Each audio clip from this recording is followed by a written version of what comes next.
నిర్మల్ జిల్లా కేంద్రంలో అర్హులైన పాత్రికేయులకు ఇళ్లు స్థలాలు కేటాయించాలని చేస్తున్న దీక్షలను జర్నలిస్టులు విరమించారు.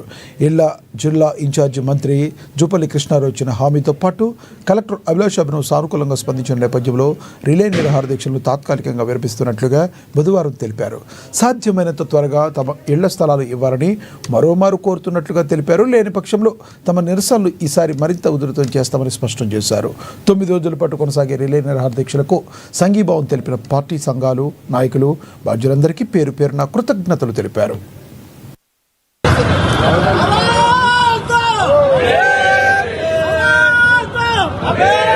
నిన్న మాకు గౌరవనీయమైనటువంటి జిల్లా కలెక్టర్ గారు అభిలాష్ అభినవ్ గారు మా అందరినీ కలెక్టరేట్కు ఆహ్వానించి మా యొక్క సమస్యలన్నింటినీ సావధానంగా విన్నారు.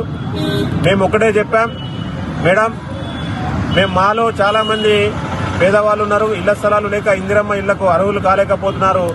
కాబట్టి దయచేసి మా అందరికి కూడా ఇళ్ల స్థలాలు ఇప్పించాలని చెప్పేసి మేము విన్నవించడం జరిగింది. దీనికి కలెక్టర్ గారు కూడా సానుకూలంగా స్పందించి ఒక వారం పాటు గడువు అడిగారు. అయితే మేము దీనిపై వారం కాకుండా ఒక 5-6 రోజుల్లోనే దీన్ని కంప్లీట్ చేయాలని చెప్పేసి కోరడమైనది. మున్సిపల్ ఎలక్షన్ కంటే ముందే మా యొక్క సమస్య పూర్తి కావాలని చెప్పేసి మేము విన్నవించడమైంది. ఈ మేరకు కలెక్టర్ గారు కూడా మాకు సానుకూలంగా స్పందించినందుకు మేము మా నిర్మల్ ప్రెస్ క్లబ్ తరఫున ధన్యవాదాలు తెలియజేస్తున్నాం.